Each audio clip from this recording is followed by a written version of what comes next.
Então, aqui o pessoal costuma me chamar de Monaro.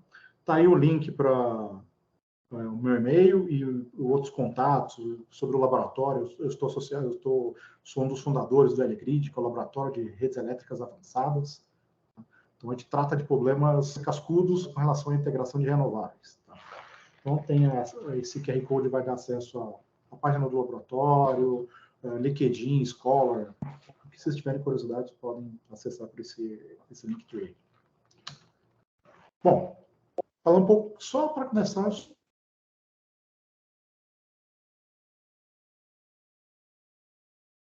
Será que é aqui? Gente, quem está online aí está ouvindo? Aqui tá bom, Aline. Acho que é lá. Ah, então tá. Obrigada, Luciana. Tá.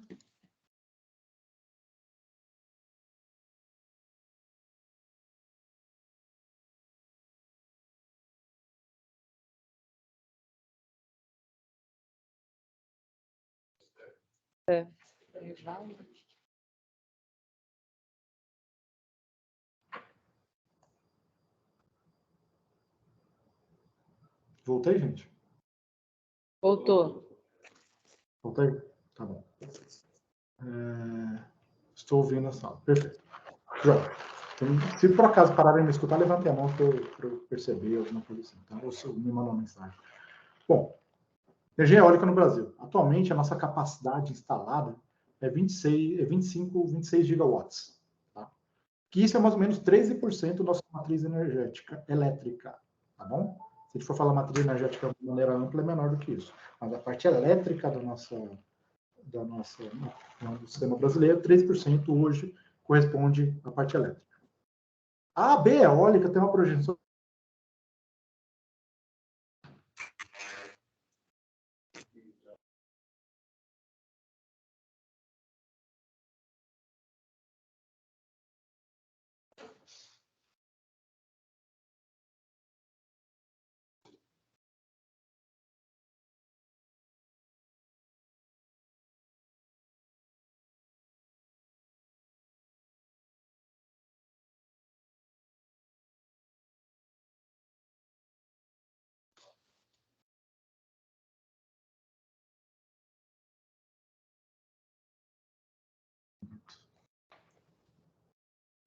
Espera aí, gente. Deixa eu ver se a minha conexão aqui... O que está acontecendo? Aqui está tudo certo. Tá, posso continuar, gente? Tá. Então, até 2030, a capacidade global de eólica tem que quadruplicar. E nas taxas atuais, a gente vai fazer essa barrinha azul escura aqui, ó. E a gente precisaria estar aqui na barra cinza para a gente bater a nossa meta. Então, a gente precisa... O montante que a gente tem hoje, a gente tem que quadruplicar até 2030. A gente não vai conseguir. A gente precisa aumentar o ritmo e muito para a gente minimizar essa diferença. Então, síntese disso. Tem muito esforço para a gente fazer na parte eólica. Tá? Um dos esforços pode ser a geração eólica offshore. Tá? Então, parte das apresentações que o Celso está levando para vocês aí, está falando de amarração, de embarcações, está falando de estruturas eólicas offshore. Tá? Então, qual é o nosso potencial? Se a gente usar todo o metro quadrado disponível na área de exploração, a gente consegue 700 gigawatts de potencial. Isso até lâmina d'água de 50 metros de profundidade. Tá? Isso é um valor muito alto, a gente não vai atingir isso. Tá? Mas agora a gente tem mais ou menos 183 gigawatts que está com pedido de licenciamento junto ao IBAMA. Tá? Então, esse mapa aqui é mais deixa eu ligar. Esse mapa aqui está indicando 5 regiões onde estão se concentrando os pedidos de licenciamento. E esse mapa aqui mostra as velocidades de vento à altura de 100 metros. Então, quanto mais puxado no vermelho, maiores são as velocidades de vento, são lugares de maior potencial de instalação de geradores eólicos. Coincidentemente, as áreas que estão sendo pedido licenciamento é exatamente onde tem os maiores potenciais eólicos. Tá? Se por acaso todo esse licenciamento for aprovado, a gente instalar tudo isso também, a gente vai adicionar ao nosso sistema 183 gigawatts de energia. Isso mostra que o Brasil é um dos grandes players aí em geração eólica no planeta. Então, o nosso potencial de ser produtor de energia limpa é gigantesco. Bom, falando agora, vamos começar a falar um pouco dos geradores eólicos. Então, a gente tem de eixo vertical e eixo horizontal. O eixo horizontal é o que mais a gente emprega hoje. Mas o de eixo vertical, por causa de eficiência de conversão. Tá? Mas as de eixo vertical, elas têm alguns benefícios. Elas têm a menor taxa de conversão, no entanto, a manutenção e a construção é mais simples, mais fácil de se construir turbinas de eixo vertical. Tá? Então, eu acredito que parte do nosso esforço para deixar a nossa matriz energética mais verde vai vir com uma certa contribuição de eixos vertical, tá? Para escalar mais rápido. Para te construir mais rápido e poder dar manutenção mais fácil. Imagina que a gente tenha milhares de geradores eólicos. A gente precisa dar manutenção desses milhares de geradores eólicos. É um esforço hercúleo. Tá? Então, se a gente pensar em turbinas de eixo vertical, talvez seja algo interessante. Tá? Mas hoje, o que predomina, e o que eu vou falar hoje, são geradores eólicos com eixo horizontal. Falando um pouco sobre offshore. Tá? Então, aquelas 183 gigawatts, a gente está falando de fundações monopilar ou jaqueta. E algumas delas vão ser flutuantes, que para o cenário brasileiro a candidata principal seria a semi-subs ou TLP. Tá? A SPAR, o pessoal da Naval fala que a gente tem dificuldade de construção no cenário brasileiro. Mas eu não sou especialista aqui, mas pelo que eu me converso com meus colegas da Naval, semi-submersíveis e TLP talvez sejam algumas das opções. Olhando aqui mais especificamente, dá um zoom aqui na nacelle. Então, a gente tem a torre, tem a fundação, tem as pás, o hub de conexão e a nacelle. Dentro da nacelle é que está a alma da conversão elétrica para mecânica. Então, as pás captam uma energia, produzem torque, esse torque é acoplado a um eixo que é conectado em última instância num gerador eólico, que faz a conversão de energia mecânica para elétrica. Por questões construtivas, as velocidades de rotação do eixo do gerador e a velocidade do eixo da turbina, do hub, não há uma compatibilidade de velocidades. São muito distintas as velocidades e precisa de uma caixa de multiplicação. Isso por quê? Pela dificuldade de construção de geradores eólicos com um grande número elevado de polos. Então, quando você quer uma máquina elétrica que ela gire devagar, você tem que aumentar o número de polos dela. E quando você aumenta o número de polos, invariavelmente você tem que aumentar a dimensão da máquina.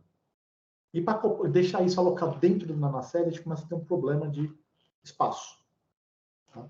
Então, na maior parte das tecnologias que a gente utiliza hoje, a gente passa por uma caixa multiplicadora. E esse equipamento aumenta, faz o acoplamento do eixo de baixa velocidade com o eixo de alta velocidade. Tem um acoplamento, tem um freio, o gerador eólico, os conversores e os transformadores. O conversor é um equipamento que eu vou falar um pouco mais adiante, é o que faz a conexão desse gerador com a rede elétrica. Bom, vou falar um pouquinho sobre o princípio aerodinâmico para uma turma de mecânica aqui, eu acho que eu vou chover no molhado com vocês em relação a isso. Tá? Mas eu vou pontuar duas coisas importantes para a gente entender como faz o controle no aerogerador. Tá? Quando a gente olha um aerogerador, a gente pode imaginar que a pá dele é uma asa que está em rotação. E quando a gente olha essa asa em rotação, nela vão ser criadas duas forças. Uma força de arrasto e uma força de sustentação. Tá? As turbinas eólicas que a gente mais utiliza são turbinas que usam o princípio de sustentação e não de arrasto. Existem algumas turbinas eólicas que funcionam com o princípio de arrasto. Mas não é o caso dessa daqui que eu estou mostrando para vocês. Tá? E aqui o princípio que a gente quer é a sustentação, é principalmente o princípio do voo de um avião, de uma asa de um avião. Tá? Então aqui a gente tem duas componentes importantes. A gente tem a velocidade do vento, que está normal aqui da nacelle, né? Então a gente está vendo uma vista superior aqui da nacelle, e aqui a gente está vendo o trecho da pá. Então aqui está vendo o perfil da asa da pá. A componente de vento está a 90 graus disso. Tá? E tem uma componente de rotação desse aerofólio, que é essa componente U. Então, a velocidade do vento percebida por esse aerofólio é a componente W. Então, conforme a velocidade do vento muda, a gente está mudando essa composição desse W. E se a gente muda a velocidade de rotação desse aerofólio, também a gente muda essa componente W. Então, o vento mudando, muda a coordenada a componente a 90 graus, mudar a velocidade de rotação, muda a componente U, que está aqui no mesmo sentido. Para produzir o máximo a sustentação, a gente tem que alinhar essa componente W com a corda do aerofólio. Então, esse princípio mostra duas variáveis que são utilizadas para controlar os aerogeradores. O ângulo de pitch, que é esse ângulo aqui, beta, que tem relação com o alinhamento dessa componente W, que é o vento percebido pelo aerofólio, e o ângulo da corda. Tá? Então, ele é o complementar desse ângulo, certo? É o beta aqui. E a velocidade de rotação. Então, quando a gente quer controlar como é o ângulo dessa componente W em relação ao aerofólio, ou a gente gira o aerofólio, muda o ângulo desse aerofólio, ou muda a velocidade de rotação desse aerofólio. Então, as duas variáveis empregadas para controlar o aerogerador é ajustar o ângulo de pitch ou a velocidade de rotação. E os dois, no final das contas, estão mudando o ângulo dessa componente W. Então, aqui um exemplo no qual a gente mantém a velocidade de rotação constante e o vento aumenta. O vento aumentou, mas para a mesma velocidade de rotação, essa componente W está com um novo ângulo, que talvez não seja um ângulo ótimo de operação dessa turbina. Bom, então o controle no aerogerador se divide em dois, basicamente. Controlar o ângulo pitch e controlar a velocidade de rotação. A velocidade de rotação é controlada pelo gerador. E quando os primeiros contatos que a gente tem com coisas rotativas com o vento, é aquela brincadeira daquele catavento que a gente tem quando a criança, a gente sopra e ele gira mais rápido ou menos rápido conforme a intensidade do sopro. Já no caso de um aerogerador, não. A velocidade é imposta pelo gerador. O gerador controla a velocidade de rotação das pás. Então, quando ele está na região de operação principal dele, o controle da velocidade é imposto pelo gerador, que é um pouco contra-intuitivo. Bom, falando um pouco da parte mecânica da conversão, a gente tem aqui uma curva CP. O que é a curva CP? É a curva de aproveitamento, a curva de conversão de potência mecânica captada do vento para potência mecânica no eixo. Então, esse primeiro termo da equação até o V ao cubo aqui, a gente tem metade da densidade do ar, área varrida pela pá, velocidade do vento ao cubo, vezes o coeficiente CP. Então, esse coeficiente CP está medindo para a gente o quanto é convertido da energia cinética do vento em energia mecânica no eixo. Tá? Esse componente CP depende de duas variáveis. Tá? E ela tem relação total com aquela componente W que eu apresentei no slide anterior. Mas a gente dá uma mudança de variáveis aqui para ficar mais palatável. Tá? A gente mantém um ângulo beta e a gente cria uma componente lambda. Essa componente lambda, na verdade, é a razão entre a velocidade na ponta da pá, a velocidade linear lá na ponta da pá, que é a velocidade de rotação vezes o raio da pá, dividido pela velocidade do vento. E com isso a gente consegue olhar essa curva CP com essas duas variáveis. Curvas representando o ângulo da pá e o lambda representando a razão entre a velocidade da ponta da pá e a velocidade do vento. A gente pode observar que isso aqui, essa curva, está mostrando o quanto eu consigo captar do vento e transformar em energia mecânica no eixo. Um aerogerador geralmente é dimensionado durante a boa parte da sua região operativa, trabalhar com ângulo nulo. Tá? E, conforme a potência aumenta, a gente diminui esse ângulo. O ideal é a gente operar nesse ponto de máximo aqui. Ó. Esse aqui seria o ponto de máxima potência da nossa turbina. Só que esse ponto é lambda, e a gente vai encontrar um lambda ótimo. Esse lambda ótimo depende dessa relação. Então, parte do controle do aerogerador quero manter o meu aerogerador com esse lambda constante. E conforme a velocidade do vento varia, eu tenho que acomodar essa variação com uma variação proporcional na rotação da minha turbina. Então, para manter essa razão constante, se o termo de baixo varia, eu tenho que variar o termo de cima. Então, controlar a velocidade do aerogerador é absolutamente importante para a eficiência da conversão.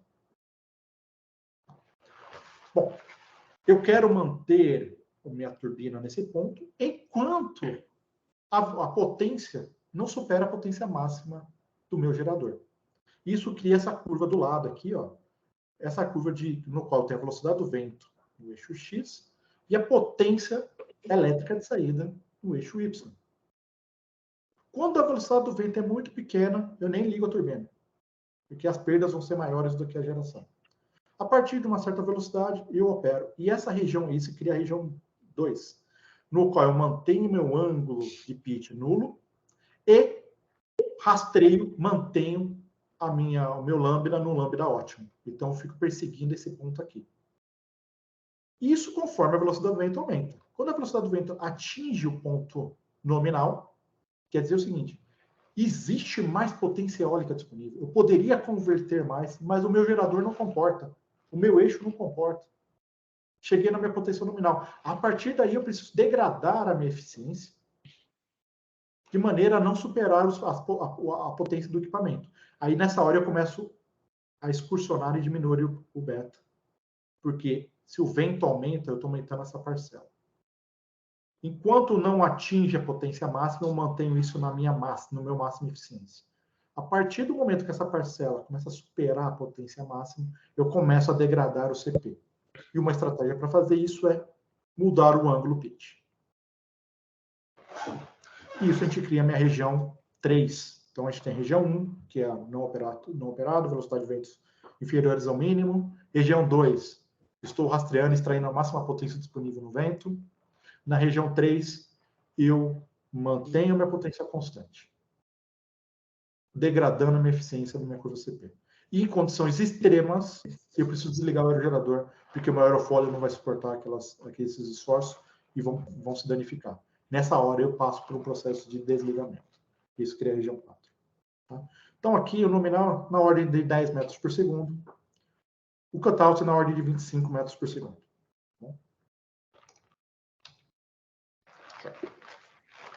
Agora, quando a gente chega lá no eixo, vamos para a parte elétrica da par do componente. Tem um mundo de máquinas elétricas que podem ser empregadas. Tá? Então, aqui é a árvore de máquinas que podem ser utilizadas em turbinas eólicas. Vou destacar duas que eu acho que são as mais importantes. A duplamente alimentada, DFIG, que é muito utilizada em eólica offshore até uns 5 megawatts, onshore para até 5 megawatts. E as máquinas de imã permanente, vão ser muito empregadas em eólica offshore. Né? Por causa de não usam escovas, a manutenção é uma máquina mais robusta, é mais cara de ser construída, no entanto, oferece tem menos problema de manutenção. Bom, como que te aplica isso? Tá? Lá nos primórdios, os primeiros aerogeradores, a gente usava máquinas de indução e conectava direto na rede. Essa conexão direta para a rede impunha uma condição de velocidade constante à turbina. Não importava o vento. A velocidade de rotação da turbina das pás era constante. Então, a minha eficiência CP estava variando ao sabor do vento. Eu não conseguia manter a minha turbina naquele lambda ótimo. Então, eu ficava andando naquelas curvas conforme o vento mudava, o meu lambda ele ia excursionando de um lado para outro, ao sabor do vento, porque essa componente estava constante, imposta pela tecnologia da máquina. O vento variando, eu estava andando por aqui.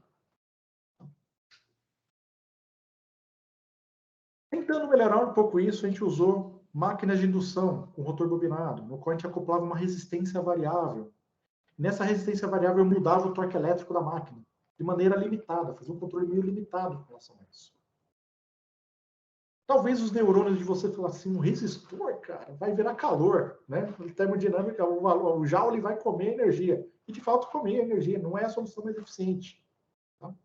É uma máquina relativamente fácil de se construir, fácil de instalar, com um custo de instalação menor, mas a energia produzida ao longo do tempo não é a das melhores. Então, essas duas tecnologias já estão em desuso, ninguém instala mais turbinas desse tipo, e talvez tenham pouquíssimos exemplares ainda em operação. Tá? Estamos falando de 20 anos atrás, 30 anos atrás, que se usava esse tipo de tecnologia. Então, isso era o tipo 1 e o tipo 2. O tipo 1, a velocidade de rotação era fixa. O tipo 2, ela era variável, mas limitada. E não era mais eficiente. Já o tipo 3 e o tipo 4 é o que a gente tem hoje.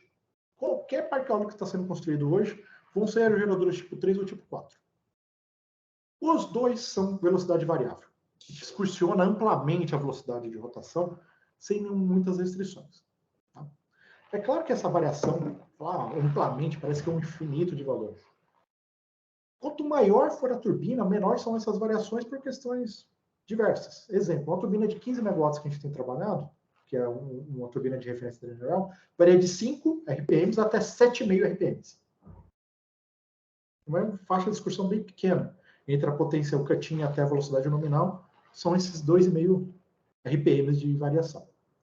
Mas se você calcular lá na ponta da pá a velocidade tangencial, você vai estar com uma coisa perto da velocidade do som. Tá? Estão falando de uma pá lá de 120 metros de comprimento, aí multiplica o raio, essa velocidade de 5 RPM, parece pouquinho, mas vai lá na ponta da pá para você ver qual a velocidade tangencial daquela ponta ali. São velocidades bem altas. Qual a diferença do tipo 3 e do tipo 4? Basicamente, o tipo da máquina elétrica que você está usando. Tá? Então, o tipo 3 são máquinas de indução com rotor bobinado. Que é o seguinte, você tem um estator da máquina com um enrolamento trifásico, que é ligado à rede elétrica, e no rotor você também tem um enrolamento trifásico, que está girando junto com o eixo. E através de 3 escovas você conecta esses 3 enrolamentos a um conversor.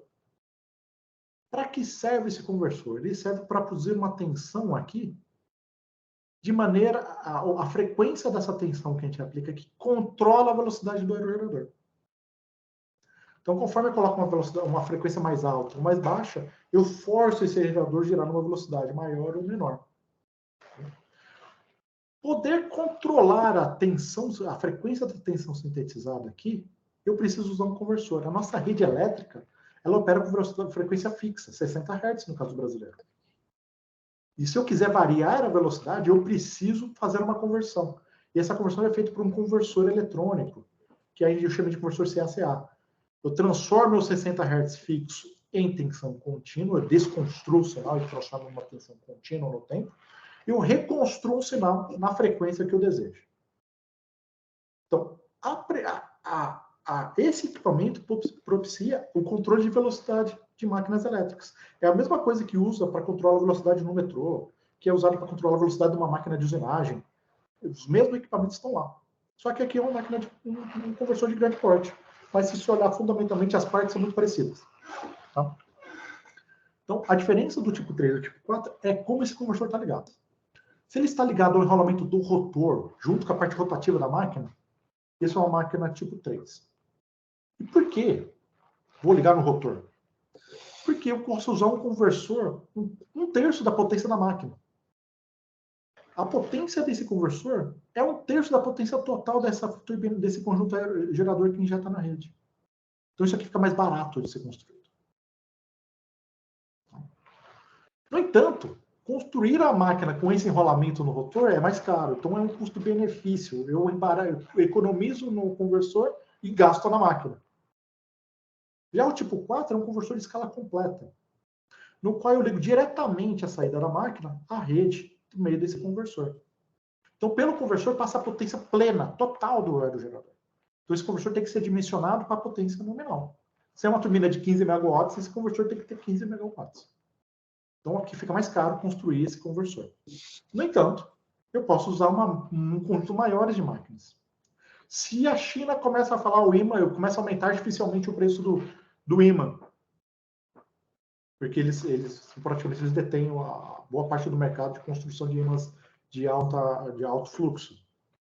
Falar, não vou construir máquinas de impermeabilidade, vou construir máquinas eletricamente excitadas. O preço do cobre aumentou muito, vou começar a usar imã. Se você usa esse tipo de tecnologia, você pode ter um grau de variação grande de construção. Tá? Então, velocidade variável, as duas velocidades variáveis. No tipo 4, a gente pode usar gaiola de esquilo, gerador síncrono eletricamente excitado e gerador síncrono de imã permanente. Tá?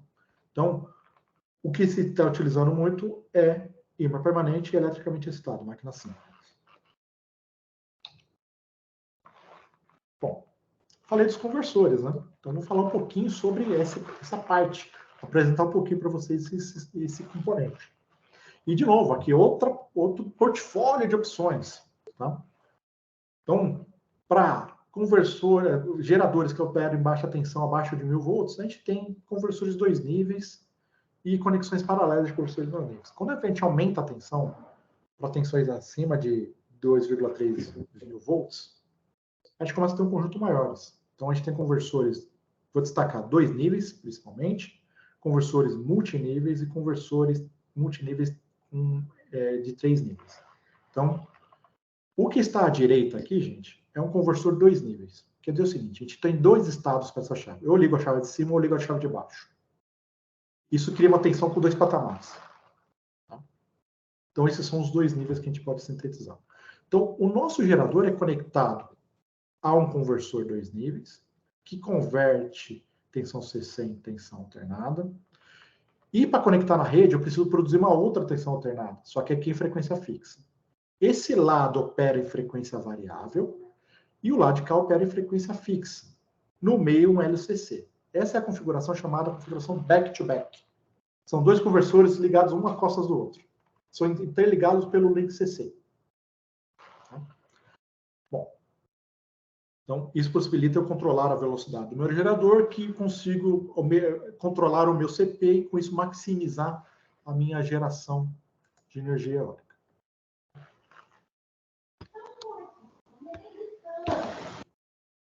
Bom, o conversor 2 níveis é basicamente ligar a chave de cima ou ligar a chave de baixo. Quando eu ligo a chave de cima, eu ligo o potencial positivo do contínuo aqui na minha fase. Então aqui eu tenho a fase A, fase B, fase C. E quando eu ligo essa chave, eu estou conectando o potencial positivo aqui. Quando eu ligo a chave de baixo, eu ligo o potencial negativo. Então eu fico constantemente chaveando de um ponto ao outro, fazendo essa onda quadrada. Provavelmente, quando vocês tiverem a aula de elétrica, o professor falou assim, ó, a tensão da rede é senoide, é senoidal. E essa onda quadrada está um pouco longe disso. Certo? A gente vai aplicar uma modulação que vai fazer isso se aproximar de uma senoide. Não vai ser.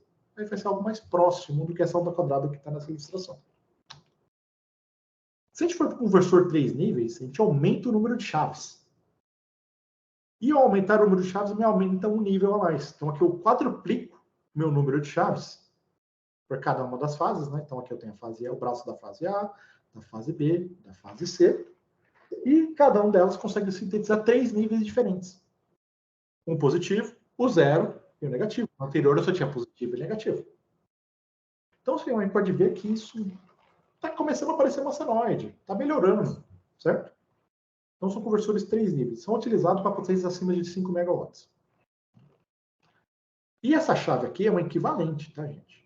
Na prática, isso é um monte de chave em série. Porque a tecnologia atual dessas chaves consegue suportar 1 kV e 1 kA. Se eu preciso criar um conversor que opera em 5 kV, eu preciso colocar pelo menos 5 chaves dessas em série. E aqui está, no desenho, a gente só está trazendo o agregado delas, o equivalente delas. E agora, a coqueluche da elétrica, que é o conversor multinível modular. O que é? Vou pegar um monte de conversor 2 níveis e vou empilhar. Então, cada caixinha dessa é um conversor 2 níveis. E eu fico controlando quais deles eu ligo. Então, aqui essa figura, aqui esse chaveiro está mostrando, aqui está ligado, quando eu ligo fica pretinho, que eu liguei um submódulo, quando está branco, eu desliguei o submódulo. E cada vez que eu ligo um submódulo, eu estou somando uma tensãozinha no meu equivalente. Esse tipo de tecnologia é empregada para conversores acima de 10 megawatts. E por quê? A gente consegue escalar o conversor de maneira mais fácil do que colocar um monte de chave em série. Eu coloco módulos em série. Então eu produzo um monte de módulo de 1 kV. Então minha linha de produção produz um monte de módulos de 1 kV. Aí o fabricante fala, eu vou produzir um conversor de 10 kV. Coloca 10 módulos em série. Agora eu vou produzir um de 15. Coloca 15 módulos. Então ele não vai para a confecção de juntar chavinhas mais. Ele vai empilhar módulos. E esse tipo de modularidade é o que vai facilitar a nossa integração de geradores muito grandes. Ou interconexões de linha de corrente contínua entre partes do país.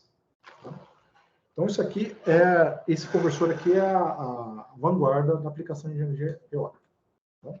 É o que vai viabilizar geradores acima de 10 megawatts. Bom, aquelas ondas que eu mostrei eram ondas quadradas. E não é assim que a gente produz. A gente não liga a chave e deixa a chave ligada por um período. A gente faz uma modulação em PWM. O que é essa modulação PWM? A gente pega um sinal que a gente quer sintetizar. Fala, eu gostaria que o meu conversor produzisse essa senoide aqui. Ó. E eu comparo isso com uma portadora, que é um sinal de alta frequência triangular. Quando a minha portadora for maior que o meu sinal modulante, eu desligo a chave e, ao contrário, eu ligo a chave. Com isso, eu vou criar um sinal com largura variável no tempo. Então, PWM é Pulse Width Modulation. É modulação por largura de pulso. Então, toda vez que eu ligo e desligo, eu controlo o período que essa chave fica ligada. Então, aqui eu estou mostrando só duas fases, a fase A e B, né? Então, o sinal vermelho e azul, comparado com essa modulante triangular. E aqui eu estou mostrando os pulsos das chaves. Então, esse aqui são chave ligada, chave desligada, chave ligada, chave desligada. O que isso vai produzir lá no final das contas? Vai produzir essa tensão aqui, ó. Essa tensão está um pouco mais próxima de uma senoide do que aquela onda quadrada que eu estava mostrando anteriormente. Então, todo conversor eletrônico que é usado tanto para controlar um CNC, para controlar a velocidade do ventilador, que é usado para controlar a velocidade do metrô, ou do controle da velocidade de um aerogerador, está usando essa modulação lá embaixo. Para quê? Para que a gente produza alguma coisa mais próxima da senoide. Se a gente pegar aqui e vir calculando o valor médio para cada período, a gente pode ver que aqui a gente está atingindo o valor máximo, aqui a gente está atingindo o mínimo, né? Aqui o valor nulo e aqui um valor máximo. Então, com um pouco de esforço da nossa cabeça, a gente consegue ver uma espécie de uma senoide acontecendo aqui. Tá? Então, é esse sinal azul aqui, esse esforço. Olha aqui, é alguma coisa mais próxima. Então, nós empregamos conversores para quê? Gostaríamos, o sonho do eletricista era um conversor perfeito que produz uma senoide, no qual eu controle frequência e amplitude. Aí a realidade dá um tapa na gente e fala, não dá, cara. É proibitivo o custo, fica muito complexo, e a gente vai produzir uma onda quadrada. E o melhor que a gente vai fazer é modular em PWM, e você vai ter alguma coisa próxima de uma senoide, e com isso você vai fazer muita coisa. Tá? Então, quando a gente olhar lá, como a gente controla, a gente quer produzir esse sinal, nada impede a gente mudar a frequência e a amplitude desse sinal. É ao controlar essa frequência que controla a velocidade de rotação lá da turbina. Para quê? Para maximizar a eficiência do conjunto. Para falar, para esse vento, para essa velocidade de vento, eu preciso dessa velocidade de rotação para captar a máxima energia possível dessa energia cinética do vento. Então, o conversor eletrônico é um equipamento que possibilita esse controle.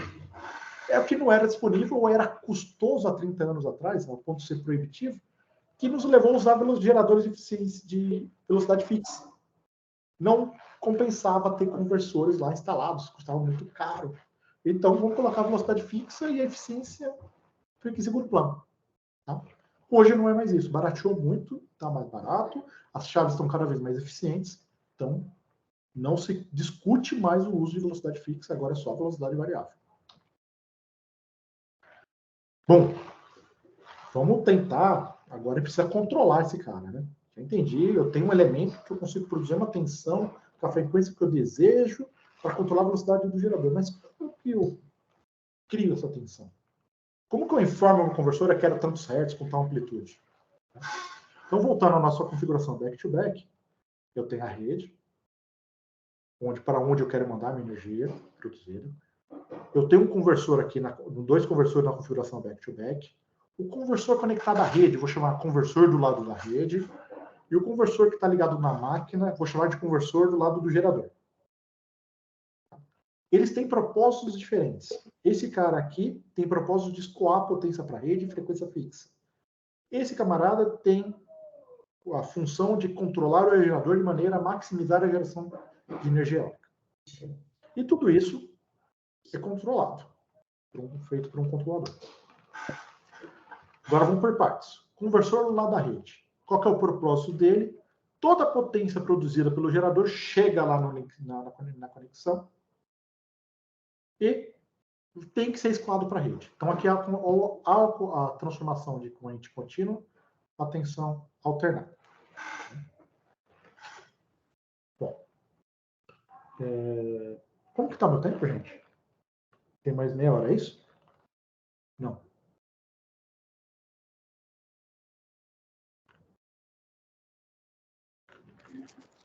Tem mais, vai até 10h30, né?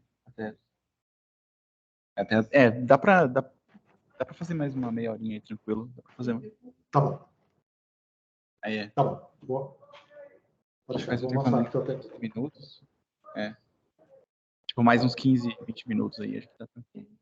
Perfeito. Então eu vou acelerar uma parte para chegar a um. Ah, tá. O Bruno, tudo bem? Você pode esperar até umas 10h30, sim? Umas 10h15, 10h20? Posso sim, sem problema. Pode ser. Obrigado, Bruno. Valeu. Bom, então qual que é a função do conversor lá da rede? Toda a energia produzida pelo gerador eólico que chega no conversor tem que ser escoada para a rede. Bom, como que isso é feito? Vou simplificar aqui. A gente tem um capacitor aqui que ele tem uma energia armazenada. E a energia armazenada dele é basicamente um balanço energético do que a potência que entra e a potência que sai. A potência que sai é a potência que vai para a rede e a potência que chega é o que foi produzido pelo gerador eólico.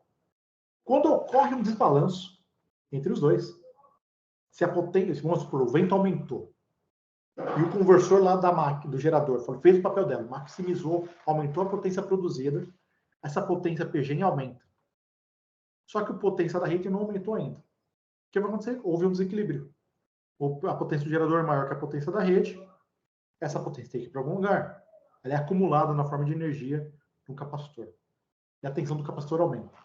O controlador mede essa tensão. Se ele detecta que a tensão aumentou, quer dizer que há um desbalanço, e o desbalanço é necessário aumentar a potência entregue para a rede. Então ele controla esse conversor de maneira a aumentar o P-rede, reequilibrar o sistema. Se por acaso a velocidade do vento cai, a energia eólica produzida diminui, há um desbalanço ao contrário. O P da rede é maior do que o P gerado. O capacitor descarrega nesse momento. Porque eu estou drenando mais potência daquele lugar do que está chegando. E nessa hora o capacitor diminui a sua tensão. E o controlador detecta que a tensão caiu e regula a potência novamente escoada para cá. Então não há uma medida de potência propriamente dita no controle do aerogerador. Fala, ó, está produzindo tanto de potência, escoa exatamente essa potência. E te mede a tensão sobre o capacitor porque ele indica, ele dá o sintoma do desequilíbrio. Se a tensão do capacitor aumenta, tem que aumentar a potência e entrega para a rede. Se ela diminui, eu diminuo a potência. Bom, porque... E como que a gente faz esse controle? A gente faz uma mudança de referencial. Tá? A gente faz uma transformação das tensões alternadas para um referencial contínuo. Então a gente muda o referencial de controle. E essa é a parte que eu vou dar uma puladinha, senão não vai dar tempo. Tá? Vou simplificar aqui. E aqui está todo o diagrama de controle disso aqui. O que ele faz? Ele mede a tensão, compara com uma referência. Se for positivo o erro, ele aumenta a corrente que o conversor entrega para a rede. Se for um erro negativo, ele diminui a corrente entrega. Controle do lado do gerador. Ele ocorre de maneira muito semelhante. Esse conversor escoa a potência, produz um torque elétrico aqui no gerador, que contrabalanceia o torque mecânico. Então essa equação aqui eu acho que é conhecida de vocês. Momento de inércia derivado da velocidade de rotação é igual a torque mecânico menos torque elétrico. O torque elétrico é o que o gerador impõe sobre o eixo. Eletricamente, ela produz um torque frenante. E o torque mecânico da turbina é um torque acelerante. Tá? Então, se a gente quer regular a velocidade do meu gerador a uma certa velocidade, a velocidade está nos dando a informação do desequilíbrio entre o torque mecânico e o torque elétrico. Imagine que o vento aumenta. O torque mecânico vai aumentar. Esse conjunto vai tender a acelerar. Nessa tendência de acelerar, a velocidade de rotação aumenta. O controlador detecta que essa velocidade aumentou e compara com a sua referência. E fala, está acelerando e está acima do que a gente quer.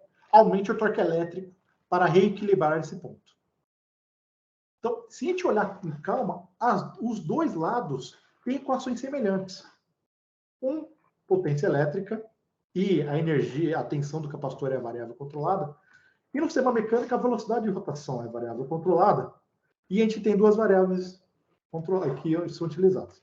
No controlador, o torque mecânico é tratado como uma perturbação. A gente não mede o torque mecânico do aerogerador. A gente controla o torque elétrico. A gente sabe exatamente o torque elétrico, porque a gente impõe esse torque elétrico por meio de controle, utilizando o conversor. Então, a gente não sabe o que aconteceu, se o torque aumentou ou diminuiu. A gente vê a consequência desse aumento ou dessa diminuição, monitorando a velocidade. Então, a gente tem um medidor de velocidade, um encoder que mede a posição do eixo e a sua velocidade. Se a velocidade aumentou, quer dizer que a gente tem um torque mecânico maior que o elétrico. Se a referência de velocidade é outra, a gente ajusta o torque elétrico até que os dois se equilibram naquele ponto que eu desejo. Como que eu faço isso? Controlando a velocidade, a corrente no meu gerador. Como que eu controlo a corrente no gerador? Controlo a tensão que eu produzo aqui. Então, pega um circuito elétrico bem simples. Uma fonte e outra fonte, um resistor no meio. Como que eu controlo a corrente que passa de um para o outro? Aumento ou diminuo a tensão da fonte para controlar a corrente. Então, aqui eu controlo a tensão por meio do meu conversor para que eu tenha um aumento ou uma diminuição da corrente do meu gerador. Controlando de maneira correta, eu aumento ou diminuo o torque elétrico.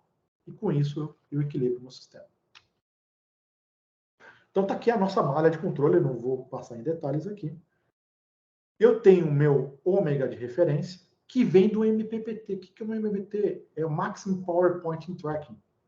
Ele vai falar assim, para essa velocidade de vento, você precisa rodar com essa velocidade, para tirar a máxima eficiência possível do vento. Então, quando eu recebo isso, então, tem um controle um nível acima, que está me informando qual é a sua velocidade de referência. E o meu controlador fica monitorando a velocidade atual do gerador, decide aumentar ou diminuir o torque, de maneira a equilibrar nesse ponto de operação.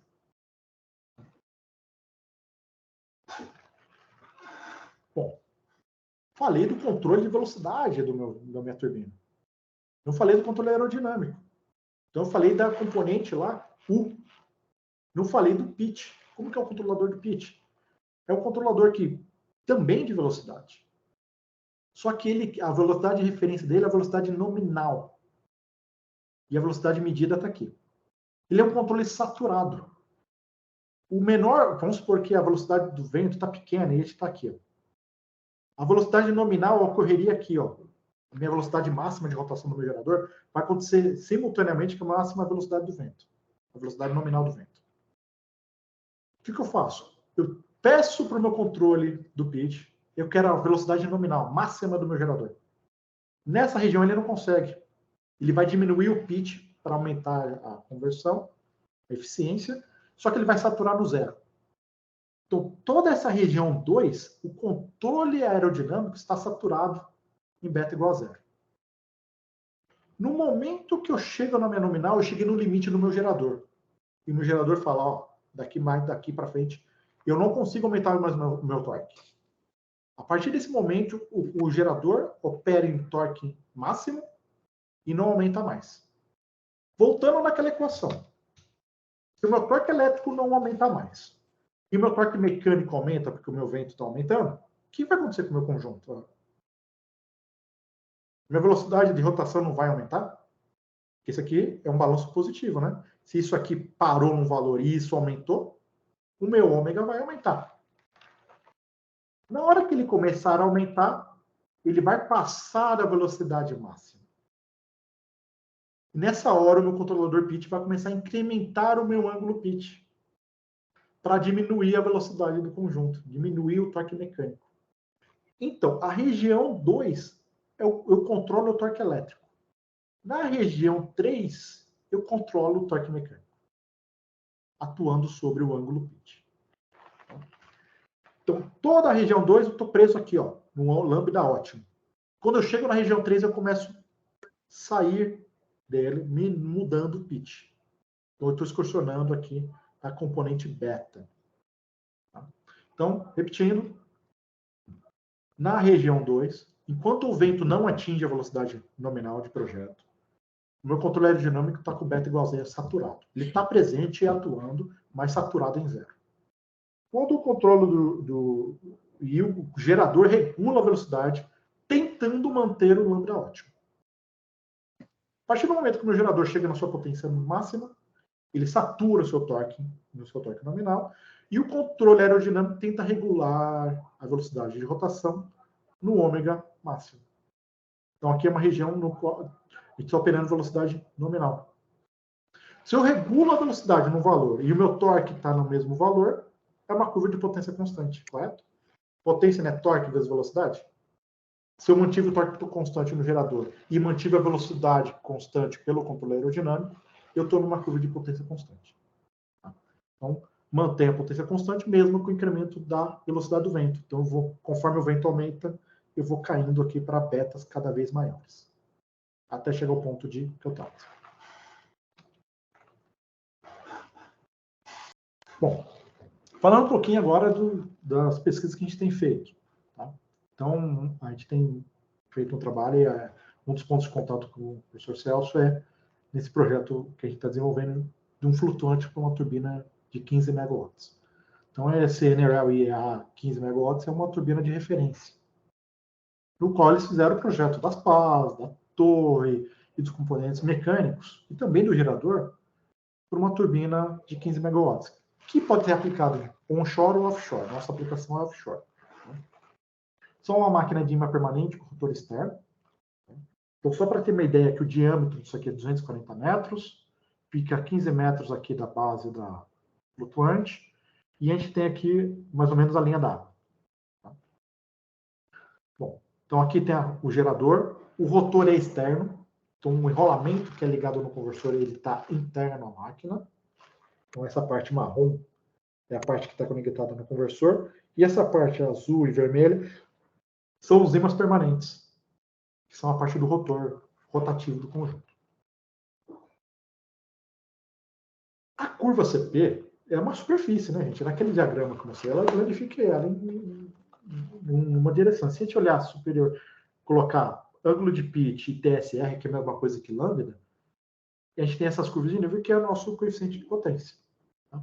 Então, a turbina NRL 15 MB é feita, né, para operar nessa curva, nesse ponto, nessa curva de nível, curva CP de 0,48. Ângulo zero e velocidade de lambda ótima de 9. Durante toda a região 2, eu quero operar meu lambda ótimo em 9. Quando eu passo da velocidade nominal, eu começo a aumentar meu ângulo pitch. Então, aqui, em laranja, eu tenho o torque, essa linha vermelha. Deixa eu ver aqui. Essa linha vermelha é torque. A linha roxa é velocidade. Então, olha como a velocidade varia pouco. Tá? O laranja aqui é o TSR. Então, essa região 2 aqui, ó, tá vendo que o TSR é mantido constante? O pitch é mantido em zero. Essa linha roxa aqui é o pitch. Quando eu passo da região 2 para a região 3, o meu pitch começa a aumentar. O meu TSR já não é mais mantido constante. O meu torque é mantido constante. Que isso vai representar na curva de potência. A curva de baixo é a curva de potência. Então, eu vou aumentar a potência, atingo 15 megawatts, mantenho. A curva laranja aqui é o arrasto. Esse conjunto é empurrado para trás. Por parte das componentes lá, uma parte é sustentação, que vira torque e potência. Outra parte empurra o conjunto inteiro para trás. E essa curva laranja está mostrando esse arrasto. Por que eu estou dando detalhe nisso? Estamos falando de um flutuante.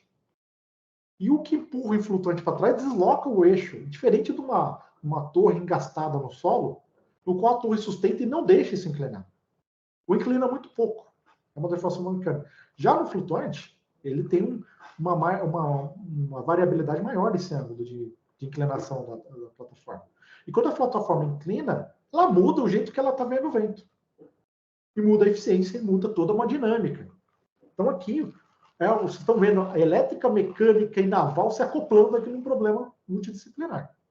Tá? Dependendo do jeito que você controla o gerador, você impacta como ele gera o arrasto. Esse arrasto como pressiona, modifica a posição da plataforma, que gera esforços em amarração, impacta o projeto do flutuante, tem toda uma dinâmica envolvida.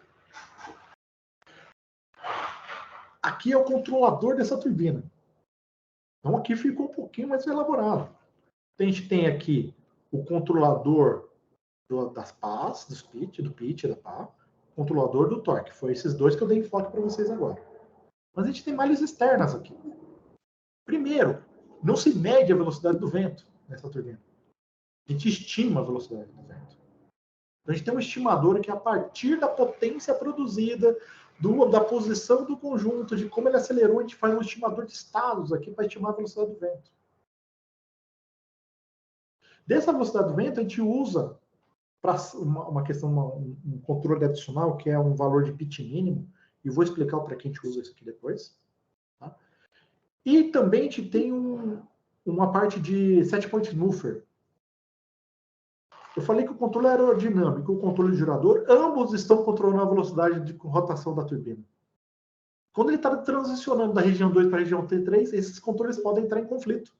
Eles estão controlando a mesma variável, por ações e elementos diferentes. Uma atua sobre o pitch, outra atua sobre o torque do gerador.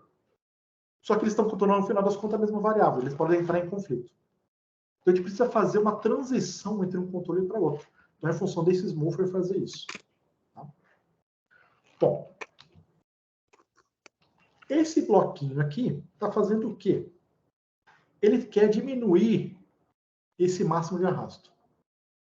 Então, esse ponto máximo de arrasto tem que inclinar muito o conjunto. Então, o que a gente faz?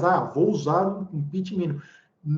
O controlador pode até mandar a gente colocar 0, mas eu vou usar essa curva laranja. Vou tirar o mínimo entre os dois. O ângulo não pode ser menor do que esse. Então, aqui ele impõe isso. Então, a curva que ele exporciona vai ser a laranja, laranja, depois a azul. Essa região rachurada aqui é essa região aqui, ó. Quando eu adotei essa curva de mínimo ângulo aqui, falou, não pode ser menor do que isso, eu ceifei esse ponto de máximo arrasto. E com isso, eu ajudei o pessoal da Naval a projetar um flutuante um pouquinho mais barato. Menos ancoramento, menos questões do flutuante lá da embarcação, e com isso eu diminuo esse ponto. Simplesmente tem um impacto na produção de potência, mas é pequeno. Tá? Então isso aqui é o controle cada vez ficando mais real, mais próximo da realidade. Bom, e aqui eu acho que talvez um dos orgulhos lá da equipe multidisciplinar aqui é os ensaios que a gente fez no TPM. Tá? Então eu não posso dar muito detalhe sobre isso, porque isso tem uma questão de sigilo aqui, mas isso é uma parte que está num artigo que já é público, então aqui não tem muita questão. Então está aqui o flutuante que o pessoal da Naval projetou. Aqui está o ancoramento. O professor Celso é um dos especialistas aqui no ancoramento utilizado aqui. Tá? E a gente faz um ensaio de ondas e vento. Como a gente acoplou esses dois? Não temos um túnel de vento junto com o tanque de provas, o tanque de ondas. A gente usou aqui um propulsor. Esse propulsor tem como função impor o mesmo arrasto, a mesma força do que a turbina estaria experimentando. E como a gente faz isso? A gente faz em simulação. Através de um conjunto de câmeras, a gente capta a posição da plataforma, faz um conjunto de filtros, faz uma simulação da parte aerodinâmica, da parte elétrica, dos controladores, tudo rodando dentro de um Linux real-time, executando essas tarefas 1000 vezes por segundo, capturando posição de câmera e fazendo toda a simulação. E o cálculo da força em X que empurra a nacelle para trás é traduzida numa força nesse propulsor. A gente aplica as devidas escalas aqui. Então, a força é imposta a esse propulsor, e com isso a gente consegue, é como se tivesse alguém empurrando a ponta da nossa turbina, fazendo a mesma coisa que o vento faria, empurrando o nosso gerador para trás e para frente. E com isso a gente consegue, a gente fala, agora vamos fazer um ensaio com ventos em 10 metros por segundo e ondas de 1 metro em tal sentido. Faz as ondas baterem no tanque nessa frequência e empurra lá esse atuador emulando essa força. E aqui a gente acopla o domínio elétrico, mecânico, naval. Bom, então, acho que tem, no mundo, acho que tem talvez 3 equipes de pesquisa capazes de fazer esse tipo de ensaio. Bom, gente, eu vou parar a apresentação aqui, senão eu vou passar o tempo de outra pessoa, tá bom? Já. Então, fico à disposição para perguntas, dúvidas.